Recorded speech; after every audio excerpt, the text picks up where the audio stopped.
You ask Tiger to solve. This deals with linear equations with one unknown. The final result is x equals 7. Let's solve it step by step. Simplify the expression.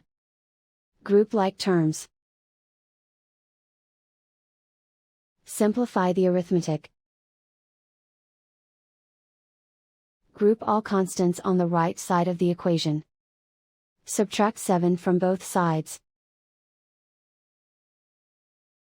Simplify the arithmetic.